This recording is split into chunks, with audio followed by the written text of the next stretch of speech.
Bienvenue à Repousser les limites. Mon nom est Jeff Dussault.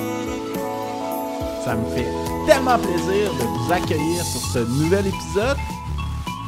Je vous souhaite une bonne écoute.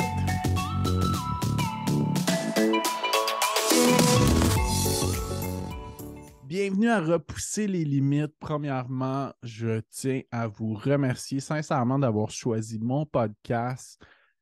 Cet épisode est très, très spécial pour moi. J'ai rencontré un de mes premiers mentors, Johan Rock, qui est vraiment une personne inspirante dans le monde de l'ultra-trail, dans le monde des ultramarathons. Donc, ce fut une discussion vraiment, vraiment spéciale pour moi. Puis, je profite de cette occasion pour vous annoncer que j'ai lancé cette semaine mon club privé Patreon. Qu'est-ce que ça contient? Qu'est-ce que c'est? Qu'est-ce que ça mange en hiver Patreon? Premièrement, pour me trouver, patreon.com, repousser les limites, tout d'un bloc avec des S. Puis, qu'est-ce que ça va contenir? Mon Patreon, c'est, je vous promets que 48 heures après l'enregistrement de mes épisodes, ils vont s'y retrouver en format audio. Donc, vous avez accès aux épisodes en première primeur. Ensuite de ça, vous allez avoir aussi un deuxième podcast que je lance qui va être un podcast 100% privé. Donc, vous allez apprendre à me connaître plus. Puis, ça me tentait de le faire aussi dans un format comme ça. Donc, seulement 2 $ par mois. La moitié de l'argent ramassé va être remis au club des petits déjeuners. Puis, donc, qu'est-ce qu'on va retrouver dans ce podcast-là? Je vais vous parler de mon aventure, puis des péripéties, puis de tout ce qui se passe dans mes semaines d'entraînement pour me rendre vers mon 100 km qui va avoir lieu à la mi-juillet.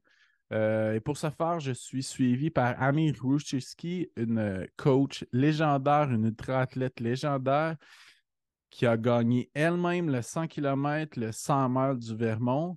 Donc, ça va être fort intéressant. Donc, puis si vous voulez supporter Johan, Ko-fi, K-O, trait d'union F-I, Johan Rock, les contributions partent à 5 $ par mois. Vous allez avoir accès à du contenu vraiment cool. Johan a déjà fait plusieurs capsules vidéo pour parler de sa préparation. Il y a plein d'intervenants. On est vraiment une belle communauté. Puis en plus, vous allez pouvoir suivre son histoire avec moi dans l'intégrale en privé. Donc, ça va être vraiment magique. Donc, cet épisode sort le 7 février. Johan se prépare à partir dans le 19 jours. Donc, c'est vraiment une belle conversation qu'on a eue. L'enregistrement de l'épisode a eu 1 mois avant son départ. Donc, voilà. J'espère que vous allez apprécier cet entretien autant que j'ai eu de plaisir à parler avec Johan. Sur ce, merci beaucoup encore d'avoir choisi mon podcast. Si vous appréciez, n'hésitez pas à le partager, à vous abonner aussi. Puis, ben, j'espère vous voir dans mon club privé et bon épisode. Bienvenue à Repousser les limites. Cette semaine, c'est un épisode spécial avec une des personnes qui m'a initié, qui m'a inspiré beaucoup à me lancer dans les ultramarathons. J'avais vu sa conférence en 2014, comment les ultramarathons sont accessibles à tous. Puis, dans pas long, d'environ 1 mois, il se lance dans une aventure de 8000 km. Donc, bienvenue sur le podcast, Johan Roth, puis merci beaucoup d'avoir accepté l'invitation. Merci à toi. Ça fait super plaisir de te recevoir. Donc, au lieu de te demander ma première question, qui est souvent la première, c'est comment que le sport est arrivé dans ta vie, puisque tu es l'auteur de 2 livres, j'avais envie de te demander comment que l'écriture est arrivée dans ta vie. C'est en plusieurs fois, c'est une très bonne question parce qu'on ne la pose pas souvent, effectivement, parce que la course a été le déclencheur de bien des choses.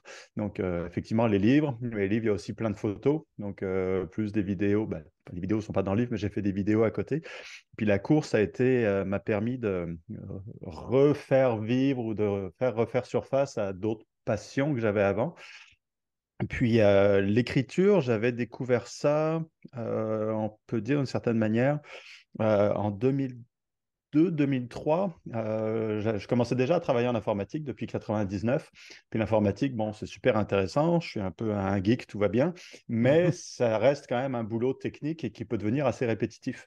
Donc, tu corriges toujours un petit peu les mêmes problèmes. Puis, je me suis dit, ce serait bien de faire autre chose. Et j'étais toujours intéressé par le journalisme. Donc, en 2002-2003, je suis retourné à l'université pour faire un certificat en journalisme. Et puis là, il y avait l'écriture journalistique. Il y avait également un journalisme radio, télé. Puis j'ai trouvé ça super intéressant, sauf que le journalisme, comparé à l'informatique, ça paye beaucoup, beaucoup moins. Donc après, tu fais un choix entre un truc qui est super intéressant, mais changer complètement de niveau de vie. Donc j'ai choisi de garder le même niveau de vie et de continuer OK, en informatique. Mais super. le plaisir de l'écriture restait, mais j'avais rien sur quoi écrire. Et en 2005, j'ai commencé à courir, puis donc mais comme n'importe qui, là, avec mon premier 2 kilomètres dont je parle d'ailleurs dans mon livre, avant de m'effondrer parce que c'était trop difficile. Bon, après, j'ai progressé jusqu'à 2012, où en 2012, j'ai commencé à faire mes allers-retours entre la maison puis le travail.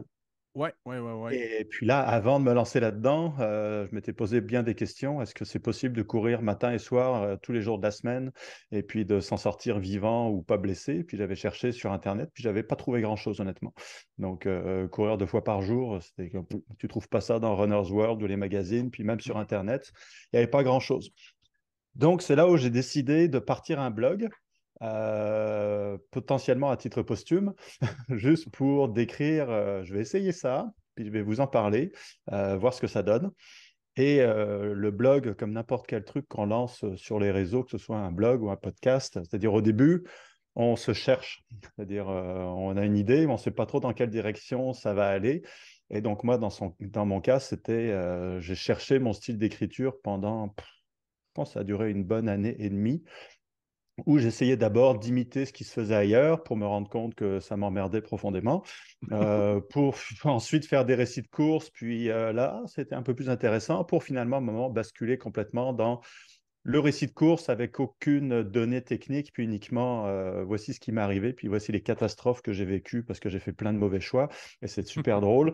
Et là, je me suis enfin amusé à écrire, alors qu'avant, je me forçais un petit peu à essayer de rentrer dans un moule que je m'imposais à moi-même.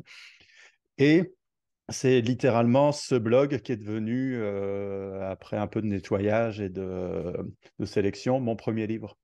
Donc, l'idée d'un livre, est venue après, quand j'ai gagné un petit peu en visibilité avec le film que j'avais sorti. Donc, c'est là où la vidéo intervient. Je voulais aussi faire de la vidéo. Le Oui, film que oui, j'avais oui. sorti en 2014, Oui. où j'avais filmé mes allers-retours pendant une année complète. C'était il y a 10 ans que j'avais fait ça. Yeah, le temps passe.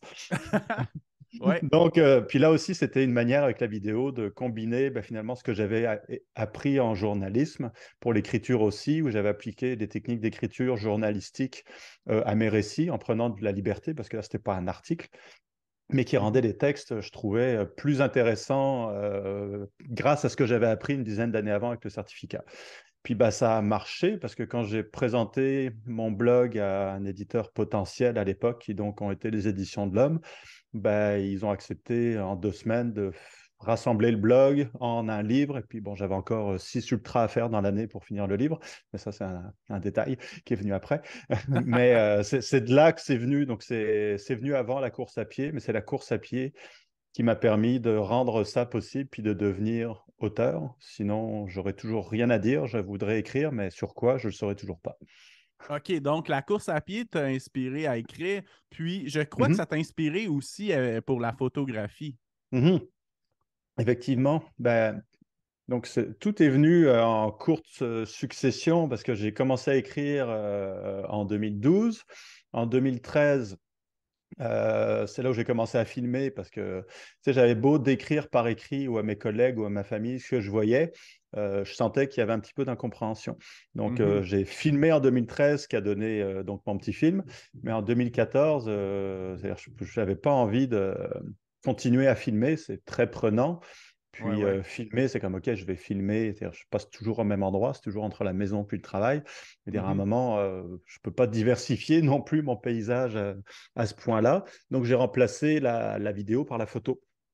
Donc, puis là aussi, j'ai cherché enfin, j'ai cherché quel genre de photo me plaisait, puis ça a pris un petit peu de temps avant de se placer. Puis en 2014-2015, je prenais en photo ce que je voyais. Donc, ça, c'était ce que je traversais.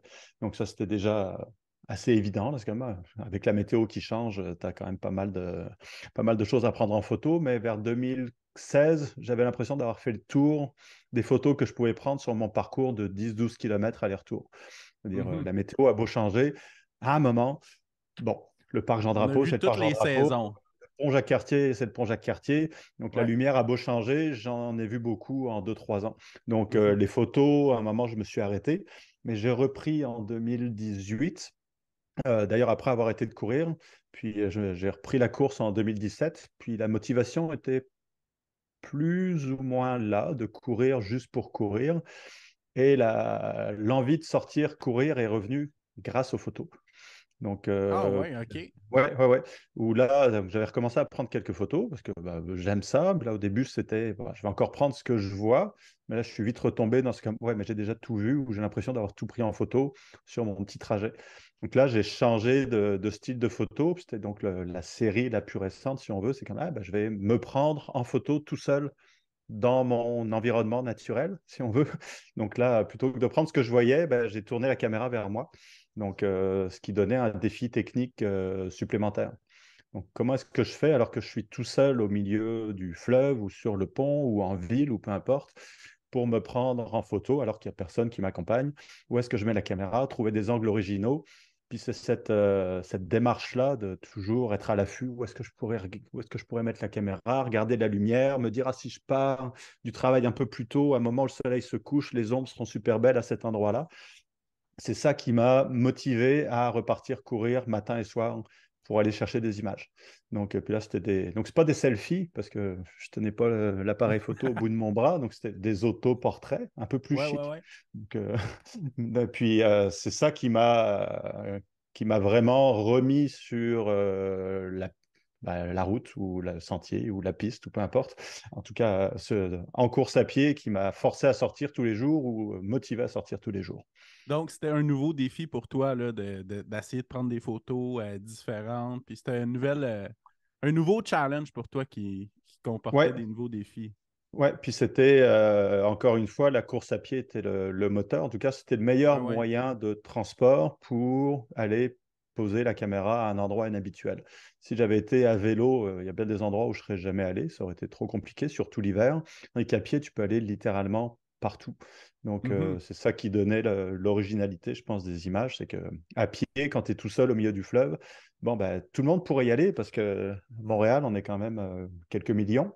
Mais pour Mhm. une raison quelconque, je suis le seul à y aller ou presque. Donc, ça donne des photos super originales à un endroit où tout le monde peut potentiellement aller. Donc, je trouve ça quand même assez comique d'être le seul à aller chercher ces images. Non, sont vraiment super tes photos, là. Félicitations, là. Merci. Puis, écoute, depuis plusieurs années, environ une quinzaine d'années, 10 années plutôt dans les ultras. Mon premier était en 2009, je crois. OK. Donc, ça fait 14-15 ans, ouais. OK, OK. Donc, à ce jour, aujourd'hui, là, lequel accomplissement que tu es le plus fier? Le Percé Montréal, donc je ne sais pas trop comment le qualifier. Oui, c'est un ultra, mais c'est sur plusieurs jours, donc on tombe dans un autre type d'épreuve. Mais ce serait, en fait, non. Oui, j'en suis très fier, mais c'est mon premier 100 000 réussi dont je suis le plus fier. Donc, OK. il y a eu un déclic. Puis, donc, c'était en 2013. C'est un 100 000 où j'étais pas censé aller parce que j'avais fait une croix sur les 100 000 l'année d'avant. Donc, à mon Ah premier ouais? essai sur un 100 000, je l'avais abandonné. Puis, j'avais déterminé en 2000, je pense que c'était fin 2012, que 100 000, c'était trop long pour moi. Puis que finalement, ça me plaisait pas. Et donc, je ferais mieux de m'en tenir aux 80. Mais ça, c'était jusqu'à ce que je croise Pat Godin, à l'Ultimate XC, qui m'a vu terminer avec des chaussures complètement explosées, qui a trouvé ça très drôle, puis qui m'a ordonné d'aller faire un 100 000 avec lui en septembre 2013, donc dans l'État de New York. Donc c'était Virgil Crest. qui n'existait plus, mais qui est ressuscité cette année, je crois. Ah ouais, Donc, OK. ouais, ouais. Puis, donc, je suis allé faire cette course-là, qui s'est très mal passée. Vraiment, les conditions, la première moitié de la course, que c'est une course, c'est un parcours qui fait 40 km. Donc, tu fais 40 km, tu tournes autour d'un cône orange, tu reviens, puis pour faire 160, tu recommences. Donc, tu as vu tout le parcours en 40 km, sauf qu'il faut le refaire à l'envers, puis après, tu repars dans l'autre sens la nuit avec 80 km dans les jambes. Donc, c'est un format qui n'est pas évident, surtout quand tu as fini ton premier aller-retour, puis que les conditions météo changent de manière assez spectaculaire. Il s'est mis à pleuvoir, il y a eu du vent, donc la température a pas mal baissé. Puis j'étais pas du tout équipé pour faire face à la pluie puis la nuit. Donc, de toute façon, j'en parle dans mon livre, mais en gros, je suis tombé en hypothermie ou à la limite de l'hypothermie, hypothermie légère en tout cas, ce qui m'a arrêté pendant 2 heures à un ravito. Et oui, oui, ça a été assez désagréable, mais ça a eu un effet insoupçonné, inattendu en tout cas. C'est que bon, j'étais tellement mal que, en gros, les priorités étaient il faut que je me réchauffe d'une manière ou d'une autre, parce que c'est le seul truc qui compte pour l'instant. La course avait plus d'importance. C'est tout ce que je veux, c'est me réchauffer au bord du feu. Puis au bout de 2 heures à être un petit peu réchauffé, je me suis dit, bon, je vais essayer de repartir parce que ça va mieux. De toute façon, l'avantage d'un 100 000 aussi, c'est que c'est tellement long que même si tu perds 2 heures, ça ne change pas grand-chose. Quand le Non, temps non. limite est de, je sais plus, 36 heures, en tout cas, j'avais encore largement le temps. Mhm. Mais moi, je ne pensais même pas à ce moment-là, avant de repartir du ravito, j'avais à peine dépassé la moitié. Je pense que j'étais à 90 km. OK. Donc, il en restait encore 70.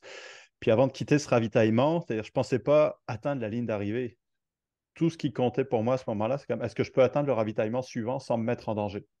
Ce qui était la bonne question. Ouais, Et ouais, puis ouais. au bout de 2 heures, je me suis dit, il me semble que je peux faire 8 km, donc sans me mettre en danger, puis après on verra. Donc, puis au pire, si ça ne marche pas, bon, je fais 1 kilomètre ou deux, je fais demi-tour, puis j'abandonne. Donc, mais au moins, je ne me mets pas en danger. Puis finalement, en repartant courir, je me suis réchauffé plus qu'en restant assis au bord du feu. Donc, Clairement, j'étais ouais. clairement pas en bon état non plus. Donc, j'ai atteint le ravitaillement suivant, où là, j'ai encore passé un 15, 20, 30 minutes assis au bord du feu, à boire du café et à me réchauffer, à vomir sûrement aussi, parce que l'hypothermie, ça fait ça. Les ultras aussi. Donc, tu combines les deux, puis ça donne quelque chose de pas très chouette. Mais je suis reparti finalement de ce ravito-là en me disant, est-ce que je peux atteindre le ravitaillement qui est un petit peu plus loin?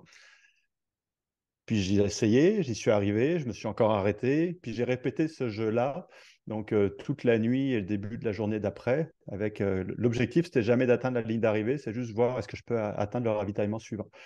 Et puis à force, le ravitaillement suivant, c'était la ligne d'arrivée. Donc à ma grande surprise, comme, hey, je vais finir ce truc-là par petits morceaux en découpant tout ça, donc sans objectif grandiose, mais juste avec l'objectif d'aller au truc d'après sans me mettre en danger. Et j'ai compris après coup que cette course-là, j'ai fini troisième d'ailleurs, par Wow. élimination, parce que 75% du monde ont abandonné. Donc ça aide à monter dans le classement sans doubler personne. Donc Wow, OK. c'est C'est aussi une... impressionnant pour un premier 100 000 que tu as au moins 2 heures et demie, 3 heures d'arrêt dans les ravitaillements. Ah ouais, puis j'ai fini 5-6 heures après le premier. C'était clairement pas un sprint, là. Mais il y avait du monde devant moi, mais ils n'ont pas fini, peut-être parce qu'ils n'ont pas été aussi prudents que je l'avais été. Donc, Mhm. où moi, j'attendais vraiment de me sentir prêt à refaire un 8 km. Donc, puis c'est après coup que j'ai compris, comme, OK, c'est comme ça que ça se fait un ultra. C'est pas en partant pour courir 160 km ou peu importe. C'est en ajustant sans arrêt un objectif intermédiaire et puis en s'adaptant à tout ce qui peut t'arriver, puis il va t'en arriver plein, donc incluant des trucs qui ne te sont jamais arrivés avant, puis trouver une solution pour continuer, puis surtout pas être pressé. Donc, c'est vraiment à la fin de ce premier 100 000 que j'ai compris comment se courait un ultra. Et puis que là, après, j'en ai quasiment pu abandonner un seul parce que, comme, hey, peu importe ce qui t'arrive, tu n'es jamais pressé. Donc, ça a tout changé. Donc, celui-ci reste encore mon meilleur 100 000 au niveau de la gestion, d'une certaine manière, parce que, puis surtout, la découverte aussi de, tu sais, tu te mets des limites souvent, ou Cette course, je ne l'ai pas abandonnée, alors que le 100 000 précédent que j'avais abandonné, c'était pour exactement les mêmes raisons, les mêmes conditions climatiques. Donc, c'est clairement pas il pleuvait, il y avait de la boue, exactement ce qui s'est passé dans celui que j'ai terminé. Mais quelques mois avant, les mêmes conditions m'avaient fait abandonner. Donc, le problème, c'est clairement pas ce qui t'entoure, c'est ce qui se passe dans ta tête. Ah Donc, ouais, c'est clair que le ah ouais. mindset joue pour beaucoup en ultramarathon. Ouais, donc là, j'ai découvert que c'est ça, les ressources que j'avais jamais découvert parce que tu plonges pas souvent dans ce genre de conditions-là. Puis c'est un moment par accident que tu découvres ce dont tu es capable. Mais tu les crées, les conditions, en te lançant dans des trucs un petit peu absurdes.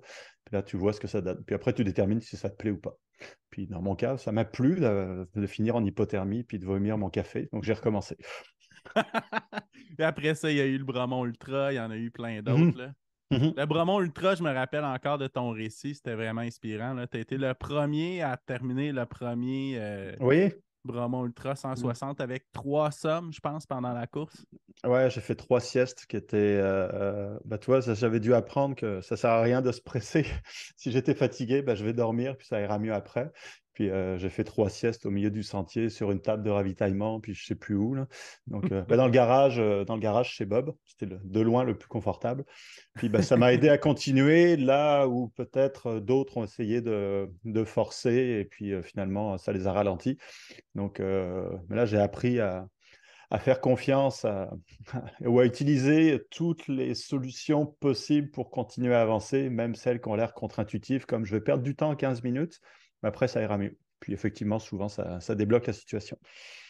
Mais d'ailleurs, je voudrais te remercier sincèrement là, d'avoir contribué à grandir la gang d'ultramarathoniens au Québec, parce que je me rappelle, 2014, ça a été une année pas mal d'effervescence, je crois, pour toi. Puis Mhm. avec tes conférences, puis tout ça, puis on est plusieurs. J'ai vu les chiffres d'ultramarathoniens monter rapidement, puis j'ai été d'ailleurs poussé à faire un ultra un peu plus rapide grâce à toi. Donc, je te Ouais, remercie personnellement, là. bah 2014-2015, ouais, bah, l'ultra a beaucoup changé.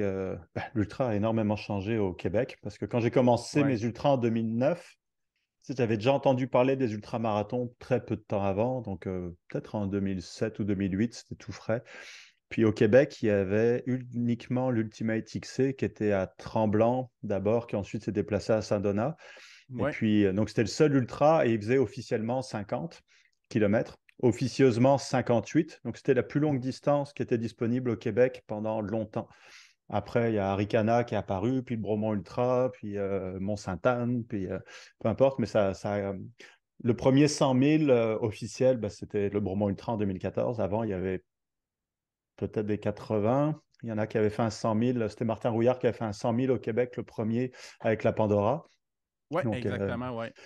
c'était le premier 100 000, mais c'était une course. C'était quoi le format déjà? Tu faisais le nombre de boucles, puis tu avais. C'était un des boucles de 10 kilomètres, je crois, la Pandora. Ouais, puis il avait eu le droit de continuer pour faire un 100 000 parce qu'il avait fini un certain nombre de boucles en peu de temps. Donc, parce Ouais, qu'il y ouais, avait quand ouais. même quelques bénévoles. Donc, le premier 100 000 sur une course a été Martin Rouillard. Mais sur un 100 000 officiel qui était prévu comme ça, c'était vraiment le Bromont Ultra qui a été le premier à créer ça. Mais alors qu'il y avait des courses en Ontario depuis 20 ou 25 ans. Donc, Ouais. je ne sais pas pourquoi on était complètement en dehors de ce circuit-là ou de cette mode-là, mais en Ontario ou aux États-Unis, les 100 000 existent depuis maintenant plus de 30 ans. Puis au Hmm. Québec, ça fait même pas une dizaine d'années. Donc, Ouais, ouais, ouais. on rattrape le retard maintenant. On a un bon terrain d'entraînement. Ouais, ouais, clairement. Puis dis-moi, tu parlais du Ultimate XC. Comment c'est né Mhm. la petite trotte à Johan? Euh, c'est né du moment où je me suis fait bannir de la course, si on veut. Pour vrai? OK. Ouais, ouais. Donc, parce que dès 2012, j'étais tombé dans les chaussures minimalistes. Donc, j'avais lu Born to Run, puis je trouvais ça Oui. convaincant, l'analyse qui était faite par Chris McDougall, donc surtout les études de Daniel Lieberman. Puis j'étais Mhm. déjà porté sur les chaussures minimalistes avant de savoir que ça avait un nom. Donc, parce que OK. je détruisais mon matériel. Puis moi, dans mon cas, en tout cas, avoir des chaussures complètement démolies, ne m'a jamais blessé, n'a jamais causé de blessure. Donc, quand j'entendais les manufacturiers dire il faut changer vos chaussures aux 500 km, aux 800 km, l'amorti ne fonctionne plus, c'est-à-dire, OK, parce que les miennes sont complètement troué. Il y a plus rien qui tient sur le côté. Il y a des trous dans la semelle, l'amorti. Il reste rien. Je ne sais même pas s'il y en avait au début. Puis je m'en fous. Puis moi, ça me causait pas de problème. Donc déjà, j'étais un peu sur la piste que la chaussure, clairement, ne fait pas le coureur. Donc, puis quand le livre Born to Run est sorti, ça a juste confirmé ce que je ressentais pour moi, en tout cas. Donc, je suis allé à l'Ultimate XC en 2009, je l'ai abandonné, je l'ai fait en 2010, je l'ai terminé. 2011, j'y suis allé, je l'ai abandonné. 2012, j'y suis retourné. Puis j'y suis allé en chaussures minimalistes parce que là, j'étais à fond là-dedans. Mais dans le règlement d'Ultimate XC, il y avait un petit paragraphe qui interdisait très spécifiquement des chaussures minimalistes Merrell et les Five Fingers. Donc c'était très précis parce que Daniel Desrosiers, l'organisateur, n'aimait pas ça ou trouvait que c'était un peu n'importe quoi. En tout cas, c'est ce que je pensais à l'époque. Je vais affiner un petit peu mon jugement de Daniel Desrosiers juste après. Mais disons que quand j'avais lu ça, je me dis, c'est n'importe quoi. Moi, je le fais de toute façon en chaussures minimalistes. Donc j'ai fait la course. Donc il n'a pas filtré à l'entrée. Par contre, j'ai terminé la course. Ça s'était super bien passé.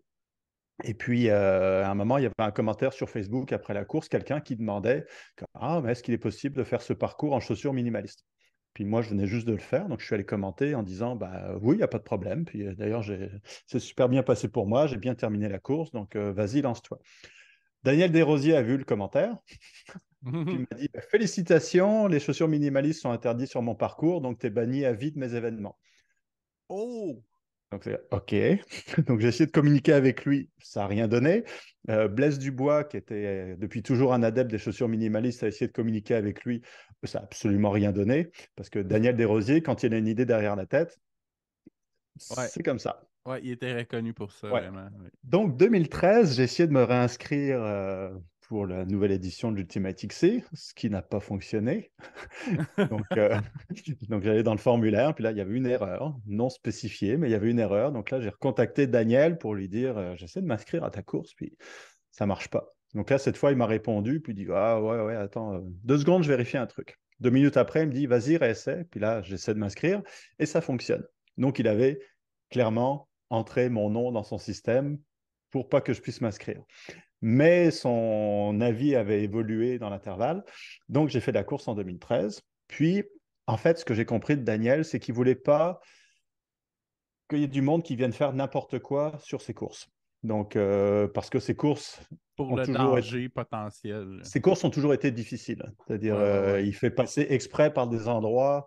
Des fois, on fait du hors-piste, on passe dans des marécages, on monte une piste de ski, on descend, donc dans des sentiers de raquettes, en tout cas, c'est l'enfer. Donc, il ne voulait pas que des gens arrivent en prenant ces courses à la légère.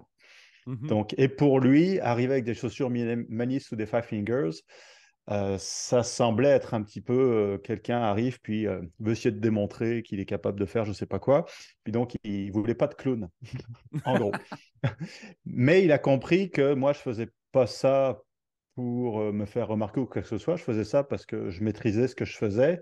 Puis c'était une démarche authentique, si on veut, qui n'était pas faite pour tout le monde. Puis j'ai jamais prétendu non plus que les chaussures minimalistes pouvaient convenir à tout le monde. Mais moi, ça me convenait, puis ça s'arrêtait là. Donc il a compris que je n'étais pas là pour me blesser.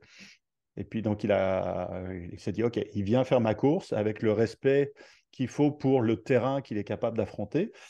Et donc, il m'a laissé m'inscrire. Et puis, donc, j'ai fait la course en 2013.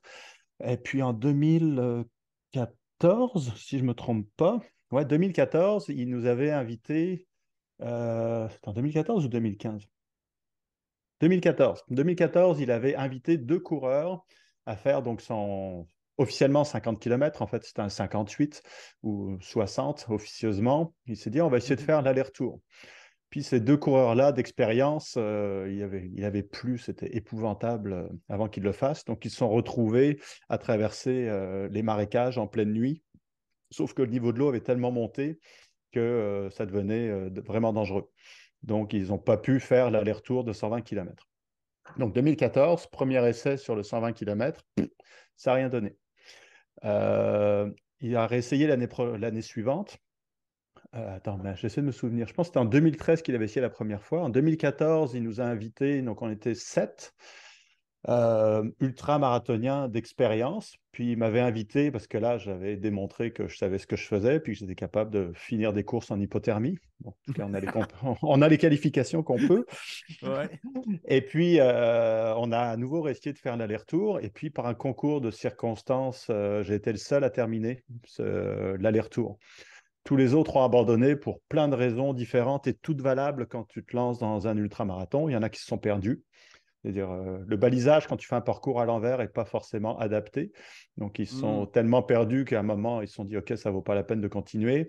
Il y en a un autre, il a fait sa plus longue distance à vie pendant cette course-là. Donc, au bout de 80 km, il en a eu assez. En tout cas, il y a eu plein de causes différentes. Puis moi, malgré la chaleur, les marécages, l'aller-retour, etc., bah, j'ai pris mon temps et puis j'ai fini la course. Donc, ce qui fait que statistiquement, j'étais le premier sur 9 coureurs en 2 ans à réussir à faire l'aller-retour. Donc là, Daniel était bien fier parce que c'est comme, hey, ma course est difficile, même si son but, c'était pas de démolir tout le monde. Il voulait démontrer au contraire que on pouvait faire l'aller-retour. Ça a tourné un petit peu bizarre, c'est-à-dire à peu près personne qui arrivait à faire l'aller-retour. Donc moi, j'adhérais à ce que disait Daniel, c'est comme oui, le parcours est difficile, mais bien encadré, si les gens prennent leur temps, c'est faisable. Donc il Mhm. m'avait demandé si l'année suivante, on ne voulait pas remettre ça, mais avec une équipe ou des C'était coureurs, en équipe 2 par 2. c'est ça, Si puis on voulait faire très quelque bien. chose, on voulait démontrer que c'est comme non, l'objectif, c'est pas de démolir tout le monde, c'est comme s'il était le seul à terminer, c'était vraiment un concours de circonstances, Ouais, et le ouais. parcours est difficile, mais tout le monde, avec un peu d'expérience, en tout cas, qui ont déjà couru, devrait pouvoir le faire. Donc, plutôt Mhm. que de faire une compétition, on avait décidé, on va faire quelque chose par équipe, il n'y aura pas de chronomètre. Puis il faut commencer en équipe et le terminer en équipe, comme ça les gens ne sont jamais tout seuls. Et on essaie de faire l'aller-retour vraiment tous ensemble. Et ça a super bien tourné. C'est-à-dire, Mhm. tous ceux qui se sont engagés dans la course l'ont terminé, sauf, je pense, deux. C'était Gilles Poulain du Bromont Ultra, donc, qui justement, là, était vraiment pas entraîné pour ça. Donc, il a été obligé d'abandonner. Mais tous les autres ils ont tous, je pense, cette journée-là, battu leur record de plus longue distance qu'ils avaient jamais fait. Donc, Ouais, ouais, ouais. ils avaient fait peut-être maximum 80, je me souviens plus. Mais là, ils ont tous fait le 120 km aller-retour, et ils l'ont terminé. Donc, on avait démontré avec Dan que c'est comme, OK, la course est difficile, mais bien encadré, pour des gens qui peut-être se seraient jamais lancés là-dedans, ben, finalement, c'est faisable. Donc, puis on avait décidé de nommer ça la petite trotte à Johan. Au début, Dan voulait l'appeler le défi Johan Rock, quelque chose dans le genre. On se calme, là. Comme... je ne suis pas Pierre Lavoie, là, puis c'est pas du tout l'objectif non plus de cette course-là. Donc, on avait donné un nom un peu plus... qui est inspiré de la petite trotte à Léon, qui est une des épreuves qui est en marge de l'UTMB, qui se fait également Mhm. par équipe. Donc, tu es obligé de la commencer puis de la terminer en équipe. Donc, Ouais, ouais, ouais, ouais. c'était vraiment le même principe de base. On s'est inspiré du nom et puis on a fait une course qui n'était pas du tout une compétition. Puis, donc, c'était un format original. Puis, ça a enlevé beaucoup de pression aussi de ne pas avoir de chronomètre. Donc, c'est comme ça que c'est né. Puis, un jour, je vais la ressusciter, celle-ci. Ah Ce ouais, ok. format-là. Ouais, ouais, j'y pense encore. Donc, Super, ben, quand j'aurai fini mes conneries de courir 8000 km, je ferai courir les autres. Donc, préparez-vous.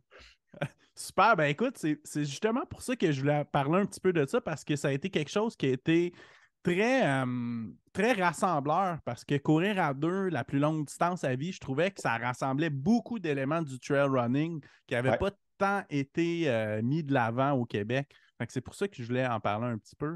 Mhm. Mais je ne savais pas l'histoire avec Dan Desrosiers, c'est magique. Ouais, ouais, je suis assez fier de ça parce que il est très, ses opinions sont à l'emporte-pièce. Il n'y a pas de nuance. Non, non, non. Donc, il est difficile apprivoiser. Tu n'apprivoises pas Dan, mais faut que tu gagnes son respect. Ouais, ouais. Donc, c'est quelqu'un qui est vraiment intéressant.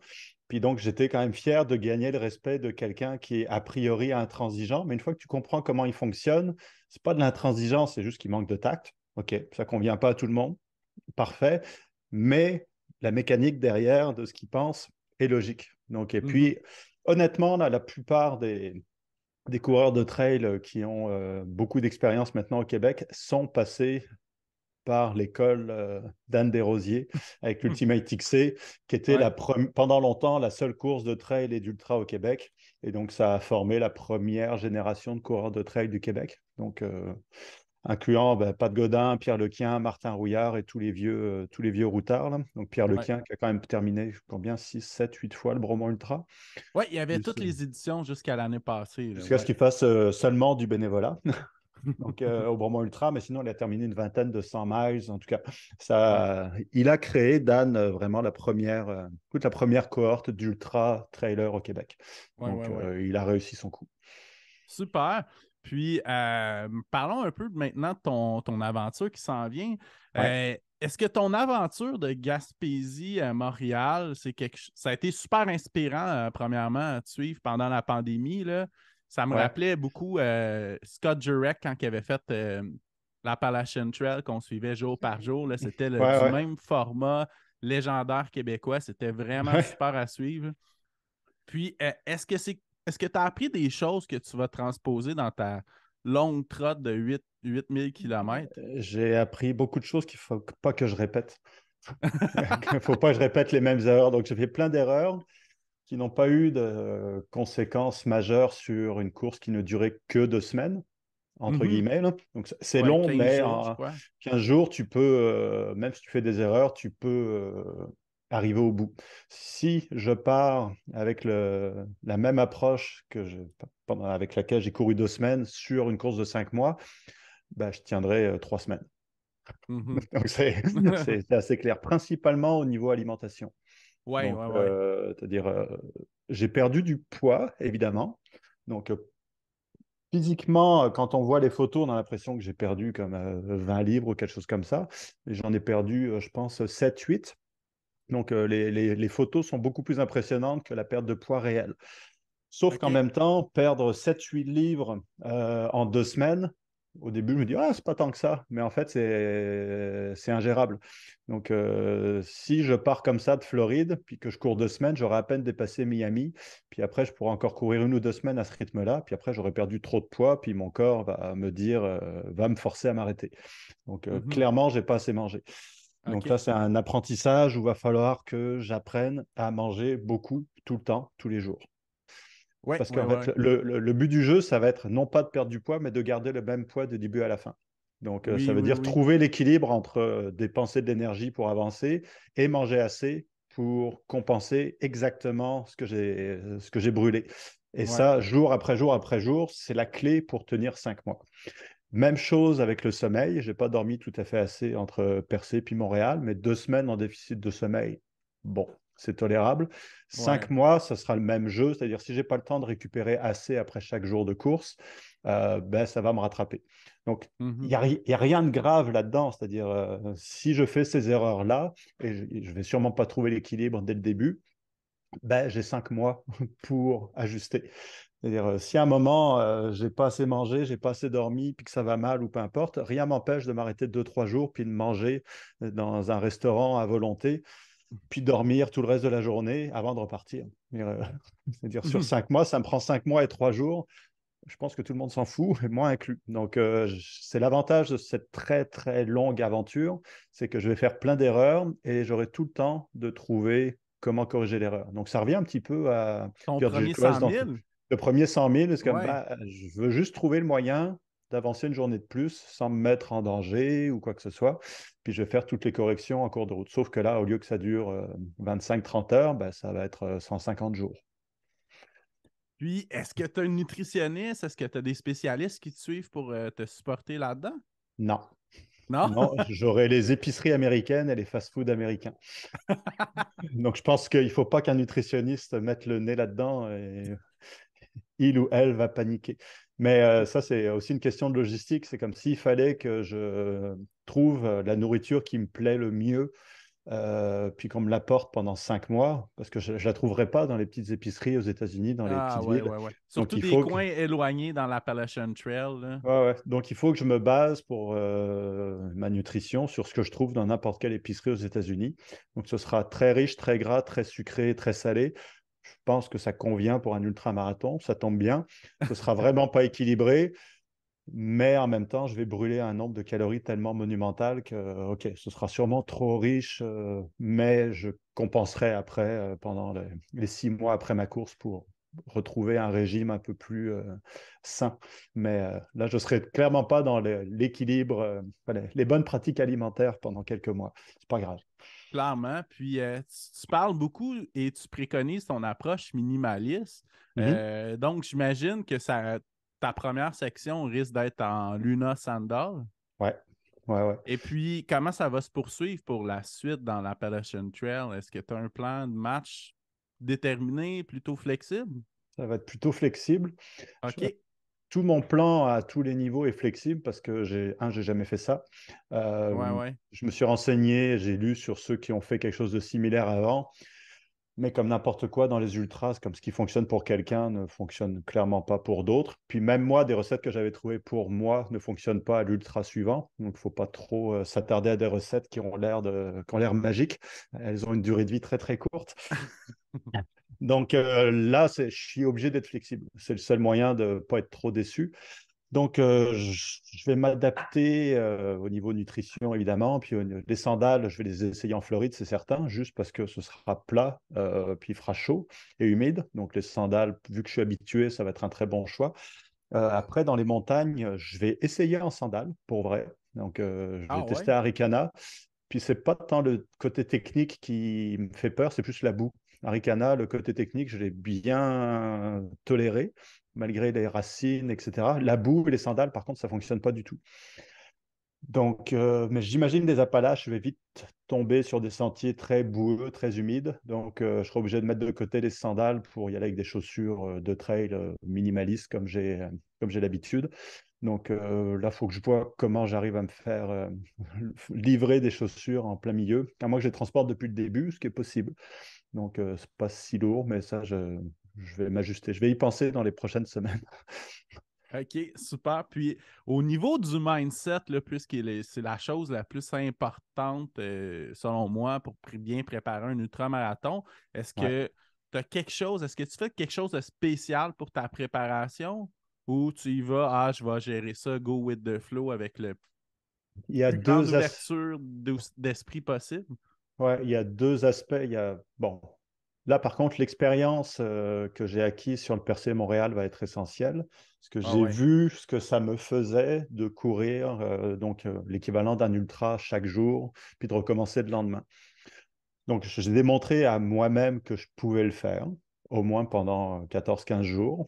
Et puis, donc, je sais que ce ne sera pas facile, mais ce que j'ai remarqué dans le Percé Montréal, c'est que au début de chaque journée, ça me paraissait insurmontable. C'est comme c'est pas vrai que je vais repartir pour encore faire 80 km aujourd'hui. Donc, puis je me disais littéralement, c'est comme je peux pas, j'y arriverai pas. Puis après, je me souvenais que littéralement la veille, je l'avais fait.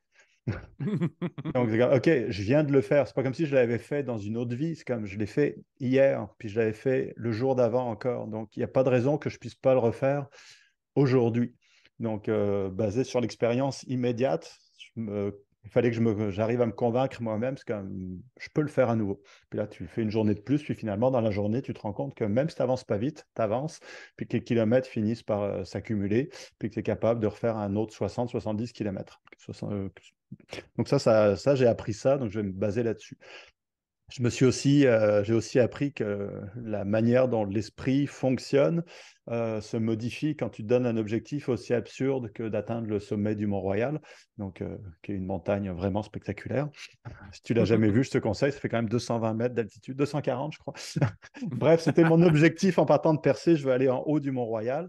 Et aussi absurde que ça puisse paraître, quand tu te donnes un objectif comme ça, une fois que le cerveau est complètement focalisé sur ce truc-là, ben, tout devient très très simple. C'est comme, tout ce qui Mhm. compte, c'est que j'avance vers le Mont-Royal. Ça paraît simple à dire, mais quand le cerveau lui-même élimine tout ce qui ne te sert pas à atteindre le sommet du Mont-Royal, donc puis c'est ce qui m'est arrivé, c'est comme les messages que je recevais ou peu importe, c'est-à-dire tous les trucs de la vie courante qui m'atteignaient encore, ben, je lisais, c'est comme ça m'aide pas à atteindre le Mont-Royal. Pouf, je le mettais de côté. Mais j'en étais conscient, mais ça se faisait automatiquement parce que le cerveau, c'est comme ça sert à rien, on verra ça plus tard. On verra ça plus tard. Donc, j'ai bon espoir de retomber dans ce mode-là. C'est vraiment un mode, tu as une mission à accomplir, puis toutes les ressources vont être destinées à accomplir cet objectif. Sauf que là, ce ne sera pas 2 semaines, ça va être 5 mois. Est-ce que je peux le tenir pendant 5 mois? Je ne sais pas. Mais là, c'est là où vient l'autre aspect, c'est que la dernière année, l'année écoulée, donc j'ai eu l'idée de partir de Key West et de remonter jusqu'à Forillon à la fin de 2021. Donc oui, je me suis préparé physiquement, j'ai couru quasiment tous les jours, j'ai fait de la musculation pour être le plus complet possible parce que ça va me demander d'être en pleine forme pour m'attaquer à ça, c'est certain.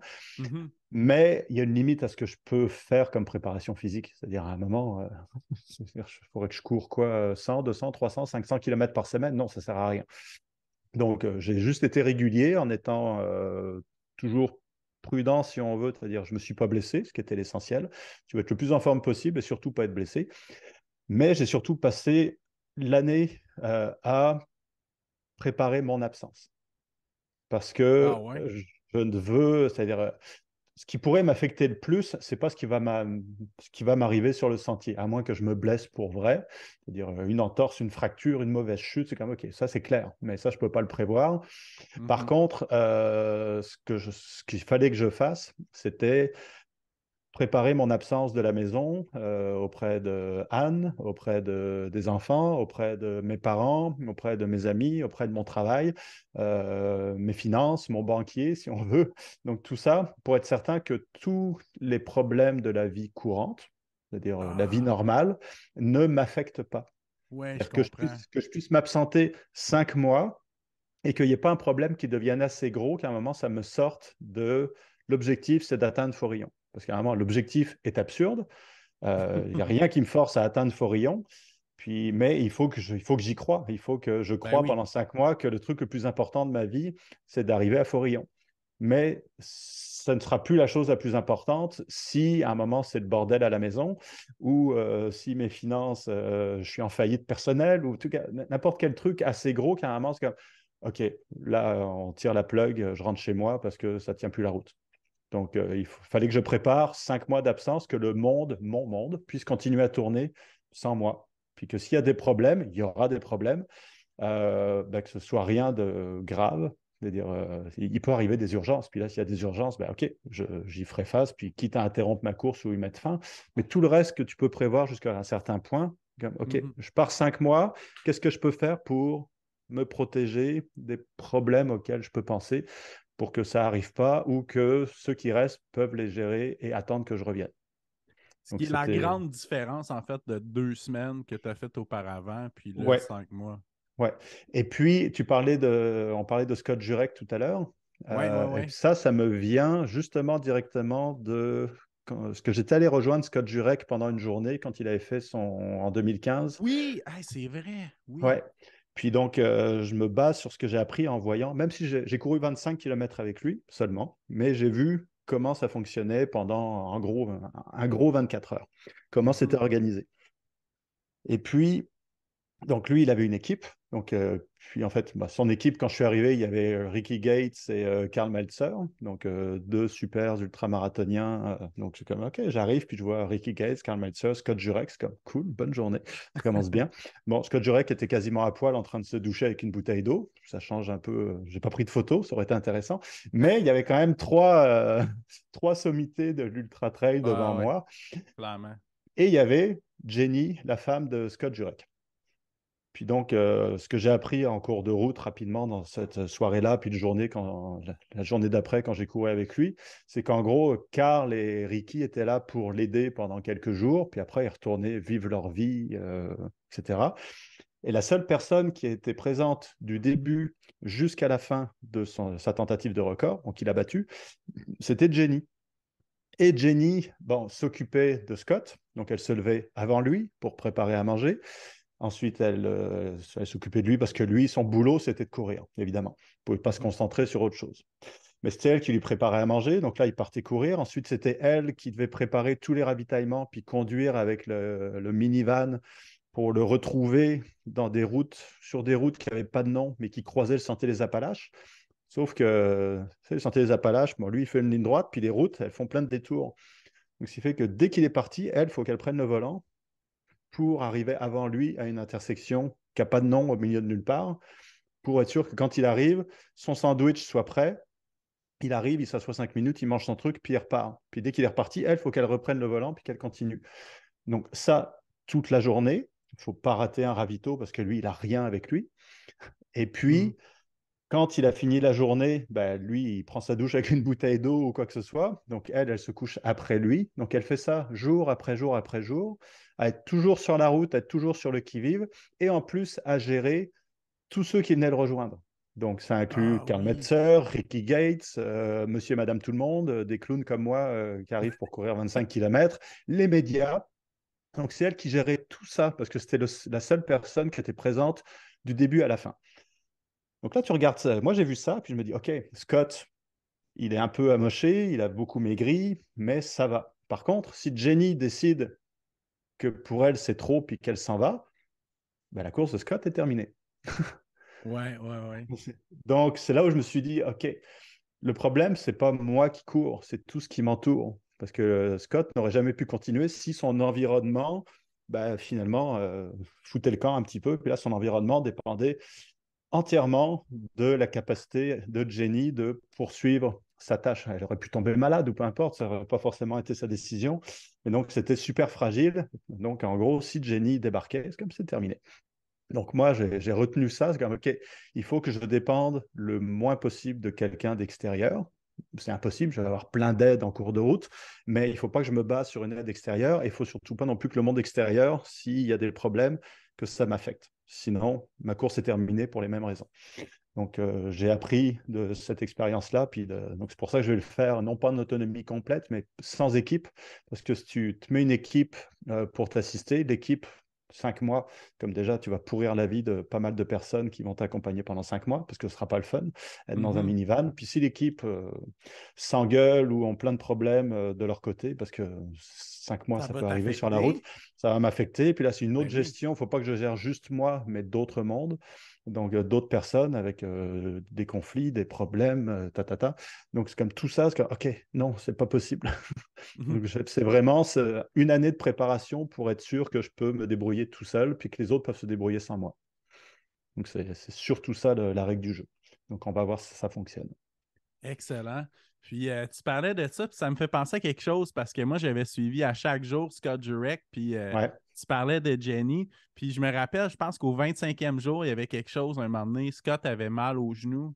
Puis là, Scott, il avait dit, ah, ben, on se reprendra l'an prochain, c'est pas si grave que ça. Puis Jenny avait dit, Mm. non, non, non, there's no next year. Alors, je comprends, là. Puis, donc, Mais c'est beaucoup de sacrifices, hein?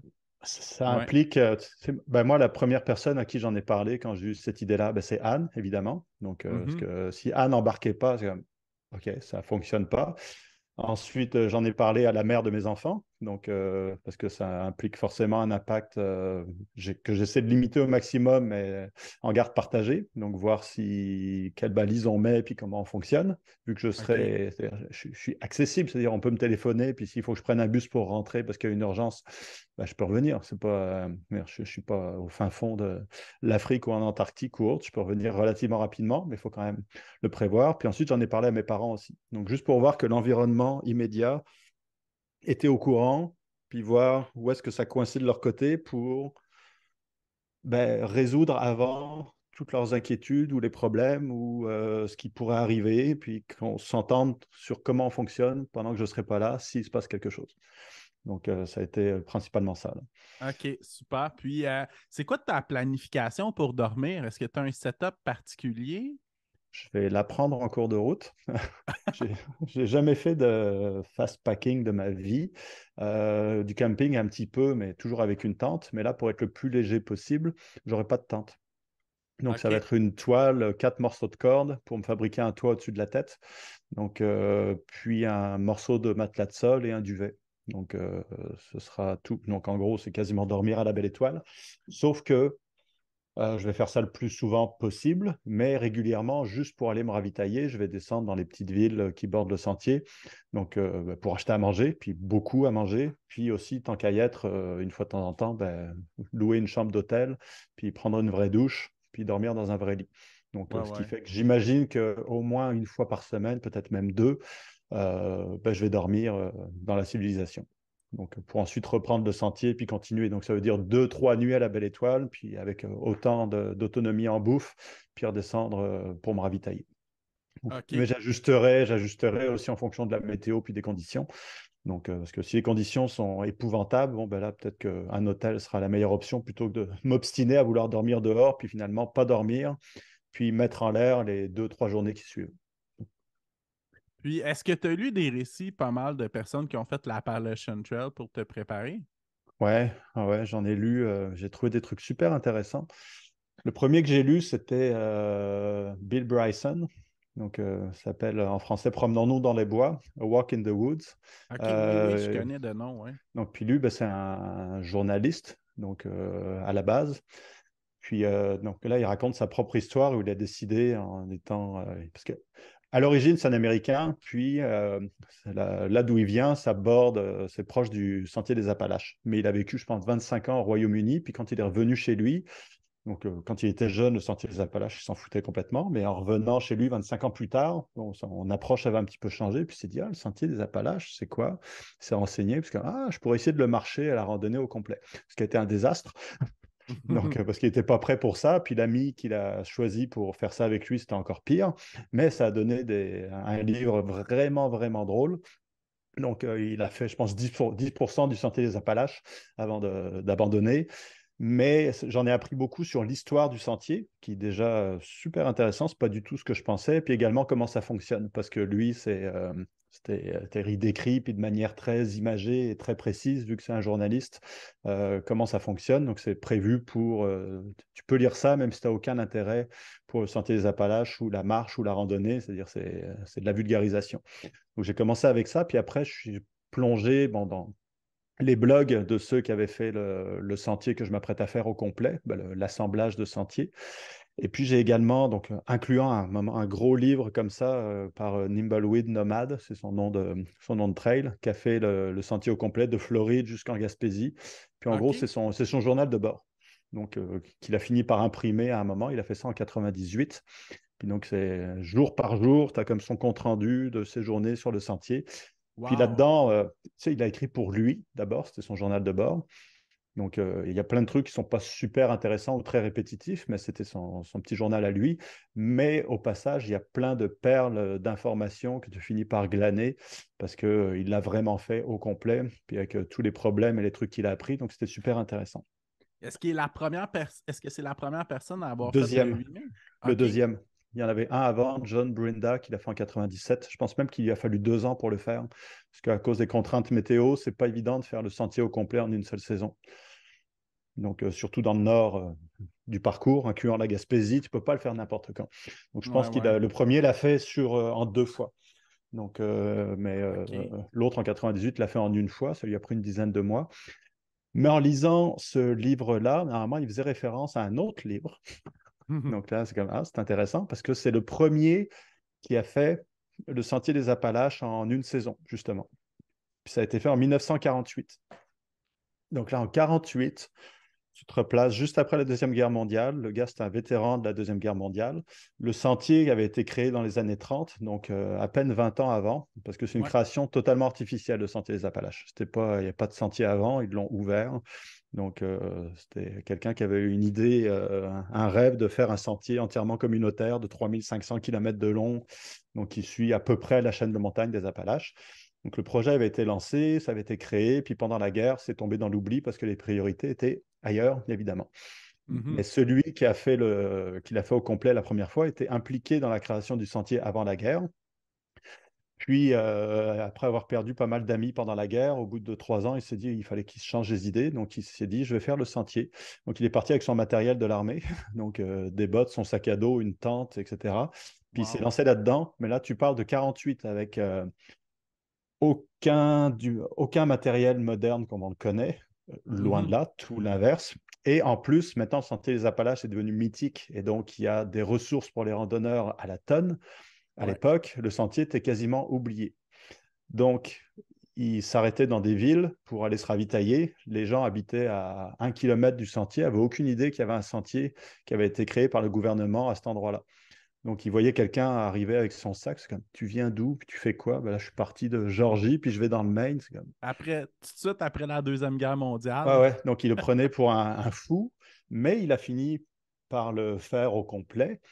Et donc, il a écrit un livre quelques années après qu'on peut encore trouver. Donc là, ça détaille comment il est arrivé au bout de ce truc-là en 1948, en étant tout seul, sans aucune ressource, avec pas du tout le matériel approprié. Et c'est bien plus instructif de voir comment quelqu'un se débrouille par lui-même que ceux qui sont équipés par-dessus la tête avec du matériel ultra léger et tout. Parce que moi, je vais prendre du matériel ultra léger, oui, mais à un moment, je vais avoir des problèmes avec ce matériel. Il n'y a pas de matériel qui vont tenir 8 000 km. Donc, à un moment, je vais me retrouver avec ma toile est pétée, j'ai les cordes, je les ai perdues, mes chaussures sont foutues, peu importe. Il y a quelque chose qui va lâcher. Et donc, il va falloir que je me débrouille avec ce qui me reste. Puis donc, lui, avec le peu qu'il avait, il a réussi à faire le sentier des Appalaches. Donc, je me dis, bon, si lui l'a fait, on revient un petit peu sur le même modèle, si lui l'a fait, pourquoi pas moi? Donc, je Ouais, me ouais, base ouais. vraiment sur tout ce qu'il a écrit pour me dire c'est possible de le faire même si ton matériel te lâche, juste en te débrouillant avec ce qui t'entoure. Surtout que contrairement à lui, je peux compter sur des ressources, d'énormes ressources qui maintenant sont offertes aux randonneurs. Donc, puis je ne serai jamais tout seul parce que je vais le faire pendant la haute saison. Donc, il y aura littéralement sur certaines sections des dizaines, centaines, milliers de randonneurs qui vont faire des portions du sentier des Appalaches en même temps que moi. Donc, même si mon matériel me lâche, comme je ne serai jamais vraiment tout seul au milieu de nulle part. Donc, c'est ça qui me dit, OK, j'ai pas de raison d'y aller avec une tonne de matériel. Puis s'il m'arrive des trucs, bon, ben, je demanderai de l'aide à tous ceux qui m'entourent, puis j'irai en ville pour remplacer ce qui me manque. Puis j'achèterai au fur et à mesure ce dont j'ai besoin. Donc, avec ces lectures-là, j'en ai appris beaucoup. Donc, plutôt que de me plonger dans du matériel spécifique, c'est plus sur comment approcher quand ça va mal. Donc, puis avec ces récits-là, on en apprend beaucoup. OK, excellent. Puis, est-ce que tu es conscient, en fait, Johan, comment tu as eu de l'impact sur les ultramarathoniens puis sur l'ultramarathon au Québec? Est-ce que tu t'en fais parler encore souvent? Est-ce que tu es conscient de cet impact-là? Une fois de temps en temps, oui, il y en a qui m'approchent en disant, surtout, je pense que c'était à Ricana cette année ou l'année d'avant. Donc là, je cours, puis il y en a un qui dit, ah, c'est grâce à toi que je suis là, donc je m'excuse. Parce que c'est pas vrai qu'un ultramarathon, ça se passe toujours bien. Donc, puis je leur rappelle aussi, par exemple, ils disent, ah, c'est vraiment cool, ton percé Montréal. C'est comme, ouais, mais tu sais que j'ai fini à l'hôpital quand même en le faisant. Donc, c'est méfiez-vous avec les idées que j'ai eues puis que j'ai essayé d'essayer d'arriver au bout. C'est qu'il y a quand même des apprentissages que ça se passe pas toujours très bien. Mais si vous décidez d'imiter ce que j'ai fait, donc, faites-le en connaissant vos propres limites. Mais oui, je sais que ça a beaucoup aidé certains à, à rendre ça accessible. Donc, c'est la conférence que j'avais donnée dans les Oui, conférences MEC, chez MEC, c'était vraiment chez MEC. excellent. Oui. C'est toujours ça mon message. C'est-à-dire que, OK, 8 000 km, c'est peut-être pas accessible à tout le monde, mais pas forcément pour les raisons qu'on croit. Donc, parce que souvent, c'est principalement une question de goût. Est-ce que tu as envie de courir 8 000 km?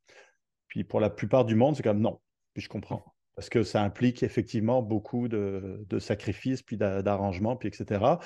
Par contre, la démarche qu'il y a avant, donc reste la même pour tout le monde. C'est-à-dire, puis c'est juste prudent pour être en bonne santé et tout. C'est-à-dire, souvent, il y en a qui disent, ah, mais là, tu cours combien de kilomètres, combien tu t'entraînes par semaine? C'est comme, OK, je m'entraîne plus que la moyenne, mais j'ai quand même un travail, 4 enfants, puis j'essaie de m'entraîner 1 heure et demie par jour, donc ce qui fait 10 heures par semaine, ce qui est beaucoup, mais qui n'est pas non plus complètement délirant. On va dire, si tu organises ta vie pour rentrer ça dans l'horaire, ça se fait. Puis en échange de ces 10 heures par semaine, ben, dans mon cas, parce que j'en ai envie, je pense que je peux courir 8 000 km. Donc c'est quand même vraiment rentable comme investissement en temps. Mais même si Mhm. je ne courais pas ces 8 000 km qui servent à rien, à part à moi prendre de très, très, très longues vacances, ben, en échange de ces 10 heures par semaine, si je suis assez en forme pour courir 8 000 km, ben, je peux ne pas courir ces 8 000 km et être en pleine forme. Point. Et puis c'est ça l'objectif. C'est pas d'aller faire des défis absurdes, c'est juste d'être en bonne santé pour me protéger de plein de problèmes de santé qui maintenant sont bien identifiés. C'est-à-dire si tu fais de l'exercice physique, bon, bah, tu vas te protéger de plein de problèmes. Donc, Mhm. puis tout ça en échange de 1 heure par jour. Puis en fait, tu peux même en faire moins. C'est-à-dire si tu n'as pas le temps, même une demi-heure par jour vont faire exactement le même effet.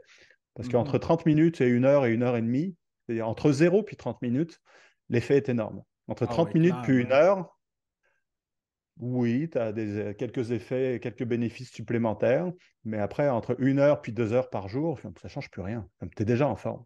Donc, si tu le fais parce que tu aimes ça, mais rien qui te force à en faire autant. Donc, c'est vraiment ça le message. Comme l'ultra-marathon, si ça te tente, si tu as envie, tu peux le faire. Donc, puis si ça te plaît pas, c'est cool aussi, parce que Ben oui. c'est pas un passage obligé, mais si tu veux le faire, c'est pas réservé à des élites ou du monde qui s'entraînent comme des fous, qui sont entourés par des nutritionnistes et tout. C'est même pas le matériel qui va t'aider à l'accomplir non plus, parce que moi, avec mon approche minimaliste, je le fais parce que ça m'amuse. Il y en a que ça rassure d'avoir du matériel. Moi, ça m'amuse de manquer de matériel. Donc je le fais, donc je démontre, si on veut, qu'au passage, comme le matériel, oui, ça peut aider, mais c'est pas essentiel pour sortir de chez soi puis vivre une aventure qui finalement, bah, c'est ça, c'est littéralement accessible à tous. Donc c'est toujours le message. Ouais, puis surtout une distance de 50 kilomètres, c'est un peu l'équivalent du marathon de route. Mhm. C'est juste que le temps va peut-être être le double environ, puisque les sentiers, c'est toujours plus difficile, il y a toujours plus d'imprévus à gérer, mais Ouais. c'est c'est quand même. Mais ça reste raisonnable. Et puis, dire, en plus, bah, tu découvres au passage la course en sentier, la nature, etc. Puis tu te rends compte très vite que finalement, ça détruit beaucoup moins le corps de courir très longtemps, mais très lentement en montagne, que de se faire un marathon à fond. Honnêtement, un marathon à fond, ça laisse des traces. Ouais, Donc, ouais, ouais, je ouais. pense que c'est bien plus dommageable à court terme, en tout cas, de faire un marathon que de faire un ultra. Mais souvent, on retient juste le kilométrage. Puis là, c'est comme, ah, ça fait 80 km, c'est vraiment long. Je fais, ouais, ça va me prendre la journée. Mais pendant la journée, je serai dans le bois, puis ça va être le fun. Tandis que 42 km sur route à fond, ça fait mal à la fin, là. Ouais, ouais, Donc, ouais, parce que sur la route, on est tout le temps à la limite de qu'est-ce qu'on peut ouais, donner. ouais, ouais. Puis ça, on se l'impose, il n'y a rien qui nous l'oblige, hein. Tu peux courir un 42 km tranquille aussi, si tu veux. Mais l'esprit, quand tu t'inscris à une course sur route, c'est souvent de donner le maximum de ton potentiel. Tandis qu'en ultra ou en sentier, ça compte tout d'un coup beaucoup moins. Donc, ça protège d'une certaine manière. Ouais, ouais. Puis pour revenir à ce que tu disais plus tôt aussi, le fait de faire du sport puis de se tenir actif, ça nous oblige aussi à avoir une meilleure nutrition puis d'avoir Mhm. une meilleure hygiène de vie. Ouais. Ça nous propulse là-dedans. Bah, également, c'est une fois que la course est intégrée à ta vie, bah, oui, effectivement, tu vas essayer de mieux manger parce que tu te rends compte que c'est plus agréable quand tu cours. Tu vas essayer de mieux dormir aussi parce que ça rend les courses plus faciles. Et inversement, une fois que tu t'es bien entraîné, tu dors mieux. Donc, Ah ouais. c'est un cercle vertueux, c'est-à-dire plus tu l'intègres dans ta vie, plus ça a des bénéfices, puis plus ça a des impacts positifs sur à peu près toutes les sphères de ta vie. Donc, puis moi, ça a été décuplé avec bah, le fait d'écrire un livre, des trucs comme ça. C'est-à-dire, ça a eu des effets au-delà des bénéfices physiques, ça a changé littéralement absolument tout dans ma vie. Donc, c'est parce que j'ai découvert des choses sur moi en faisant des ultras que je ne soupçonnais pas. Donc, ou des techniques pour arriver au bout d'un énorme projet. Donc, c'est la même approche, hein, c'est-à-dire, j'invente rien, mais quand tu veux te lancer dans un gros projet, bah, si tu vois tout le chemin que tu dois accomplir à partir de là où tu es jusqu'à la fin du projet, ben là, tu te fais peur. Tu te dis, ça ne sert à rien de commencer, c'est trop gros. Donc, la même chose que quand tu prends le départ d'un 160, c'est comme, c'est trop lourd. C'est comme, ouais, mais commence à atteindre le premier ravito. Puis on verra comment ça se passe. Donc, quand j'ai écrit mon premier livre, c'était un petit peu ça, là. Un livre, c'est énorme comme travail. Mais Mhm. commence à écrire un premier chapitre, puis commence à choisir les 3 premières photos qui vont aller dedans. Puis au final, tu as 40 000 mots d'écrit, une trentaine de chapitres, puis tu as 200 photos. Mais ça se fait pas du jour au lendemain, c'est un long processus, puis tu t'y mets tous les jours, puis tu finis par arriver au bout. Ça marche pour n'importe quel projet, n'importe quelle course. Puis, Johan, dis-moi, est-ce que tu as des inspirations, des mentors qui t'ont poussé puis qui t'ont aidé, dans le fond, à te lancer dans la course ou en cours de route dans les dernières années? Est-ce qu'il y a des gens qui t'inspirent? Au début, celui qui m'a inspiré vraiment ou qui m'a fait comprendre que c'était possible, puis je pense que c'est avec lui que j'ai découvert l'existence des ultramarathons, c'était Dean Karnazes, Mhm. donc californien, Ouais, ouais, parce que ouais. j'avais sûrement déjà entendu parler de Scott Jurek et tout, mais c'est ceux qui gagnent des courses. Donc, ça reste des personnages à part parce qu'ils ont bon, déjà une capacité pour aller plus vite que les autres, ce qui n'est pas donné à tout le monde. C'est-à-dire, à un moment, tu peux t'entraîner, mais tu as certaines capacités qui sont pas forcément, qui ne permettront pas forcément de gagner quoi que ce soit. Ce qui ne veut pas dire que tu es un plus mauvais coureur, c'est juste que tu n'es pas un coureur rapide. Donc, et puis aussi, il faut une mentalité, c'est-à-dire il faut vouloir gagner. Puis il y en a qui l'ont. Puis moi, l'esprit de compétition, honnêtement, j'ai gagné des courses, mais c'était pas l'objectif. Puis, c'est pas quelque chose qui me motive assez pour m'entraîner. Et, tandis que Dean Karnazes, lui, c'est un très bon coureur, mais il n'est pas particulièrement rapide. Puis s'il se lançait dans les ultras, c'était à l'époque où les ultras étaient un peu broche à foin, puis lui, il avait aucune idée non plus de ce dans quoi il se lançait. Et puis, il a essayé plein de trucs et il s'est planté de manière spectaculaire et il l'a raconté. Puis c'était super drôle. Donc, Mhm. moi, c'est ça qui m'a attiré, justement, parce que ouais, les ultras, ça a l'air le fun. Pas pour les raisons qui plaisent à la majorité du monde, mais comme ouais, ça permet de vivre des choses que tu vis pas en restant assis devant ton ordinateur dans un bureau. Donc, puis Clairement. c'est ça qui m'a vraiment inspiré à me lancer dans les ultras pour justement vivre quelque chose d'étrange et d'imprévisible. Et puis, dans mon cas, les ultras étaient la bonne activité. Donc, puis, c'était également un très bon communicateur. Puis, vu que j'avais fait du journalisme avant, ben, je voyais la manière dont il communiquait. Puis, je me dis, ça, il y a moyen de démocratiser le sport ou d'expliquer. Puis ça, on parlait tout à l'heure de l'impact que j'ai eu sur certains. Souvent, une remarque qu'on m'a faite puis qui me fait très plaisir, c'est que j'arrive à mettre en mots, quand je décris ce que je vis, ce que beaucoup ressentent, mais qu'ils ont du mal à exprimer. Parce que Ouais. c'est pas toujours facile de choisir, de trouver les bons mots pour décrire ce qui t'arrive pendant un ultra ou pourquoi tu cours ou ce genre de choses. Puis un des plus Mhm. beaux compliments qu'on ait fait sur mes livres, c'est donc des coureurs qui achètent le livre, qui lisent, puis qui ensuite le donnent à lire à leur entourage, qui ne court pas, pour essayer de leur faire comprendre pourquoi lui, il court. En disant, bah, tu vois, ce livre-là, tu vas comprendre pourquoi je cours, parce que lui, il a mis des mots sur ce que je ressens, mais qu'il n'arrivait pas à expliquer. Parce qu'à un moment, tu t'obstines, puis c'est comme, non, on ne comprend pas pourquoi tu cours. Donc, là, lisez ça, vous allez Mhm. comprendre. Donc, c'est comme, Chose que j'ai cool. faite avec mon père d'ailleurs. Ah ouais? Donc, tu Avec vois, ton premier livre et le premier livre de Patrice Godin. ouais.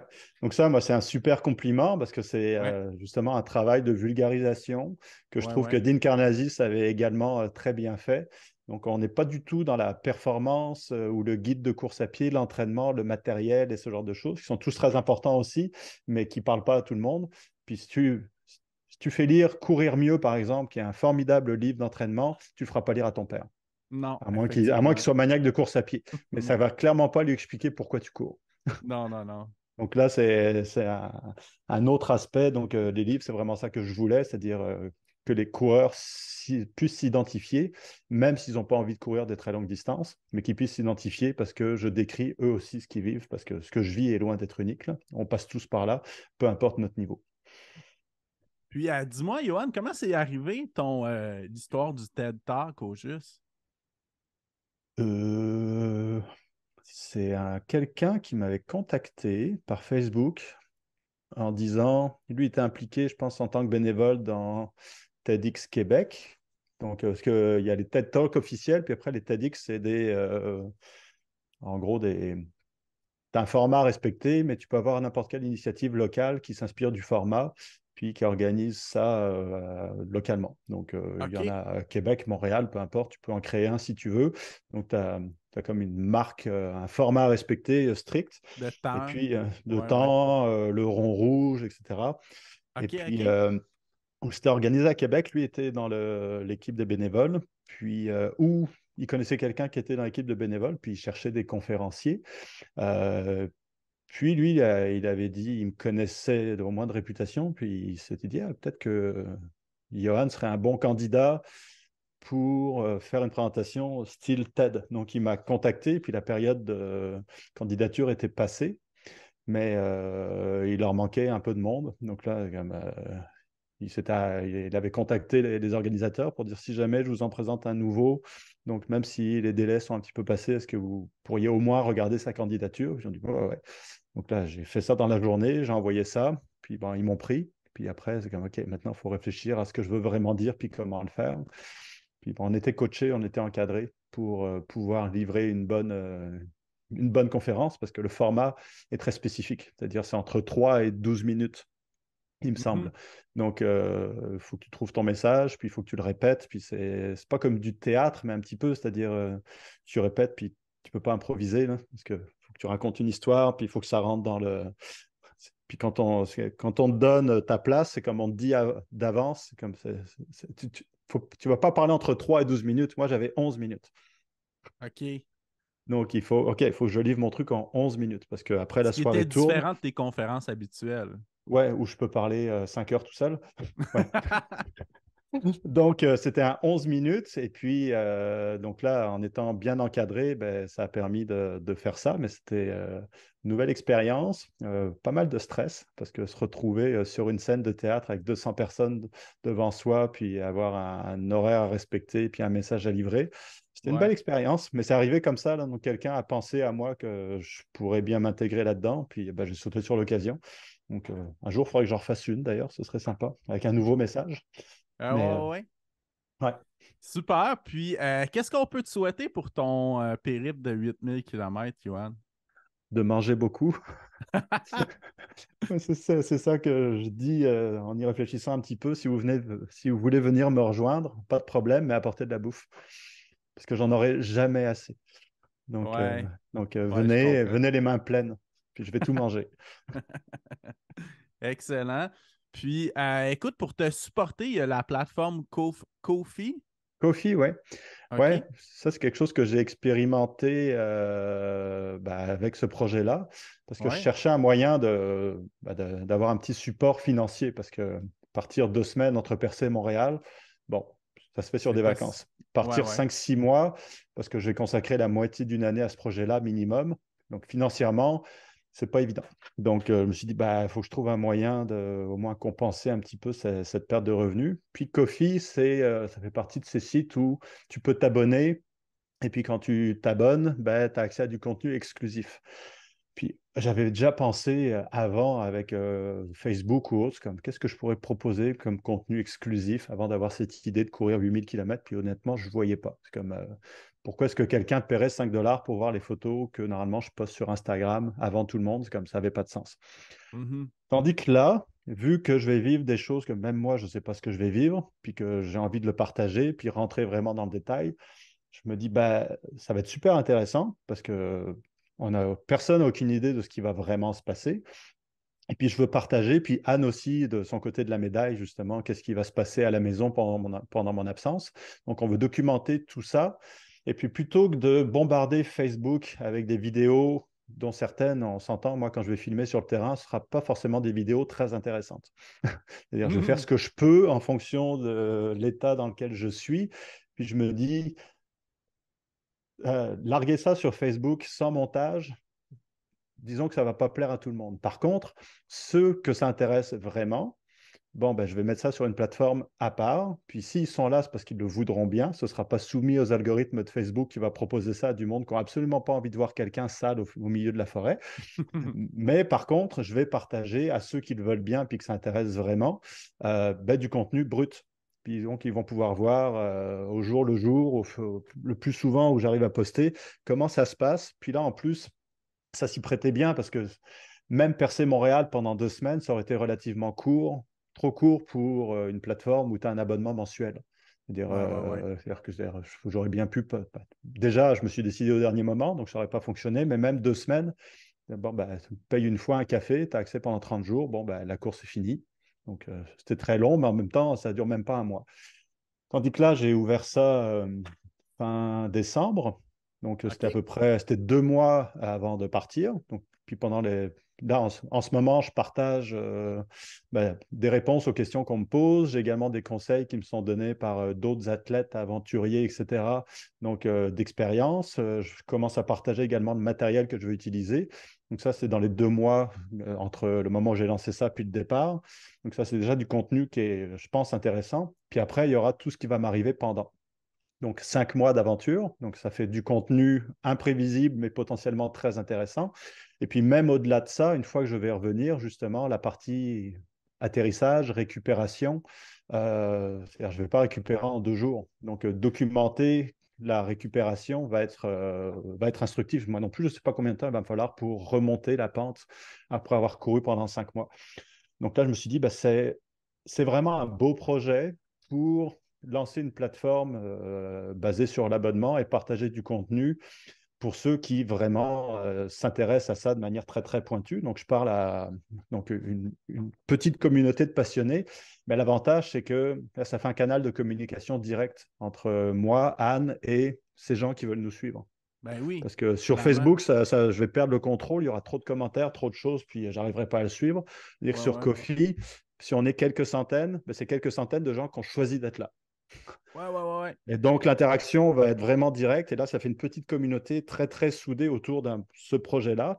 Donc, puis ça va tout changer. Puis déjà, je vois les questions qu'on me pose, puis l'interaction est radicalement différente des réseaux sociaux ouverts. Donc, je trouve ça super enrichissant. Puis, si les gens sont encore là puis décident de payer un 5 dollars par mois, c'est parce que ça leur plaît, manifestement. Parce que si ça leur plaît pas, ils arrêtent de payer leur café, puis ils retournent sur Facebook, puis ils se désabonnent, puis c'est réglé. Donc, Fait que c'est un c'est peu l'équivalent d'un Patreon aussi pour c'est vulgariser le même, ça. Ou... ouais, c'est le même Ouais, format. Donc, ouais, c'est juste ouais, ouais. un autre site. Donc, chaque site est un petit peu différent. C'est comme Facebook n'est pas Instagram, n'est pas Twitter. Ouais, ouais. Patreon n'est pas Ko-fi, n'est pas Kickstarter, n'est pas GoFundMe. Ils ont Ouais, ouais, tous des ouais, ouais. avantages et inconvénients. Puis je me suis dit, Ko-fi semble offrir toutes les fonctionnalités dont je vais avoir besoin pour l'année qui vient, parce que ça va probablement, il y aura du contenu probablement jusqu'à décembre 2023. Donc le temps que tout ça arrive puis que je redescende. Donc, Ouais, puis le fait qu'il y ait un petit engagement aussi financier, là, c'est pareil comme moi, je me rappelle la première fois que je me suis inscrit à une course, là, le fait que j'ai pris cet engagement-là, il y a quelque chose qui est comme plus valorisant, plus que tu es plus impliqué aussi dans le projet. mhm. Ouais, Donc, non, là, c'est ça. Ceux qui sont là, c'est comme. Puis moi aussi, c'est-à-dire le contenu que je produis, là, quand je fais une petite vidéo ou des choses comme ça, c'est comme, OK, les gens ont payé pour la voir. ouais, ouais, Donc, c'est pas ouais. juste, je la lance gratuitement sur Facebook, puis si c'est de la merde, les gens, ils mettront pas de petits pouces. Non, non, ils ont payé 5 dollars, donc je vais faire de mon mieux pour Mhm. fournir du contenu intéressant, Ouais, en ouais, espérant que ça va leur plaire. Donc, ouais, si ouais. ça ne leur plaît pas, la conséquence sera qu'ils vont arrêter de me suivre. Ah, Puis, donc, ils arrêteront de dépenser 5 dollars. Mais par contre, si j'arrive à les intéresser, moi, ça me permet de continuer cette aventure-là. Et puis, ça me force à monter le niveau, ce qui est intéressant aussi comme défi supplémentaire de produire du contenu de meilleure qualité. super. Donc, là, on est environ à un mois. Aujourd'hui, on est le Ouais, 24 janvier. Donc, ouais. c'est quoi tes émotions que tu as présentement face à ce départ-là? Je dirais que je suis dans le déni, probablement. Euh, OK, non, finalement, la réception était tellement bonne déjà quand j'ai annoncé le projet que ça m'a rassuré. Donc, OK. mais j'avais déjà parlé à beaucoup de monde avant. D'ailleurs, ceux qui me donnent des conseils sur Kofi, donc il y a Charlotte Levasseur-Paquin qui avait fait le GR1. Là, il y a bientôt Anne Mhm. Bouchard qui va me donner des conseils. Gabrielle Philippi, Mylène Paquette, Caroline Côté. J'avais demandé Mathieu Blanchard aussi. Avant de me lancer là-dedans, je suis allé sonder les esprits et l'expérience de monde qui avaient beaucoup plus d'expérience que moi.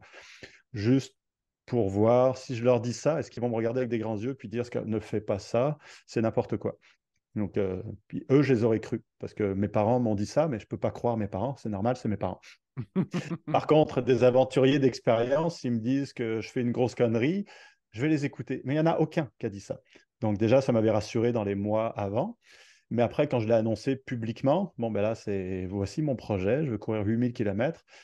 Ça aurait pu partir dans le négatif aussi, je ne le sais pas, c'est comme c'est les réseaux sociaux ou peu importe. Mais Mhm. toute la réception était super positive. Donc, je dis, bon, c'est un projet qui est intéressant en soi, qui moi, je voulais faire. Et en plus, la réception est bonne, donc ça m'encourage.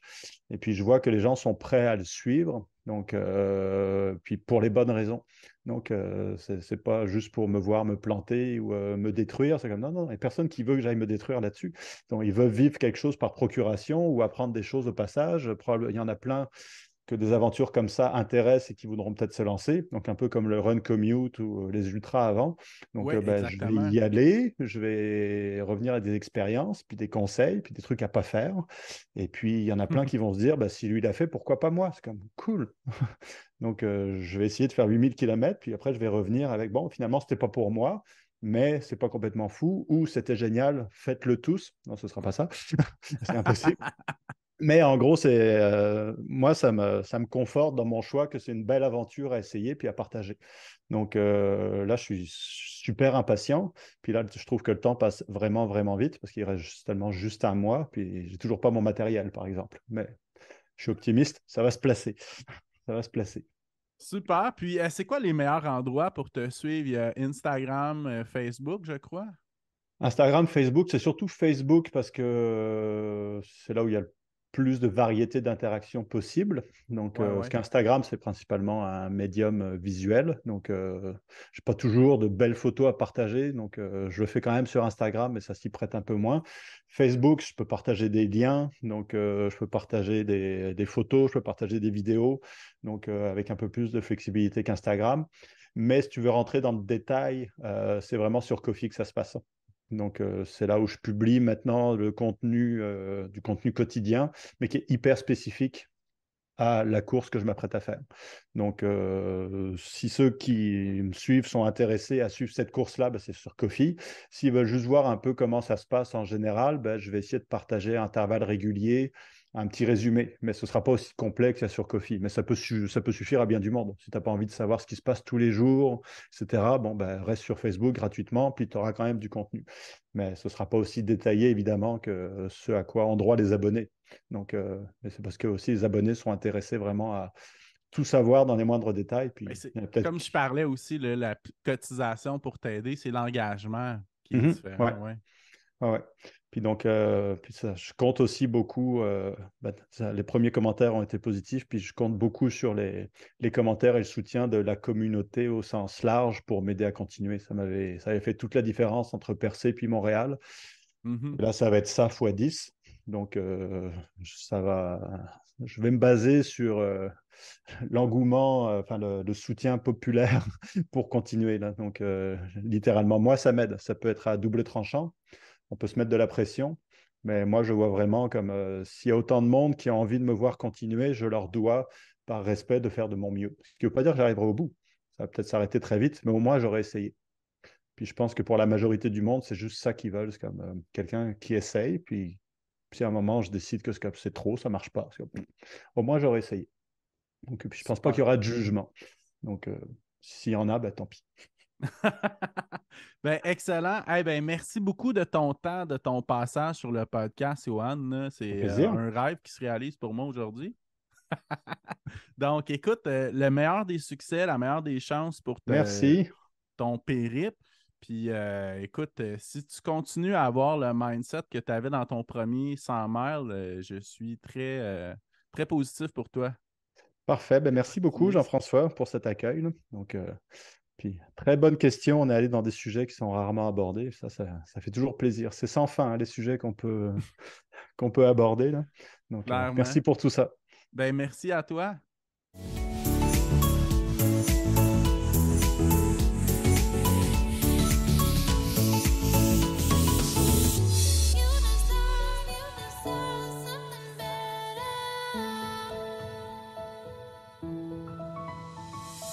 Yeah.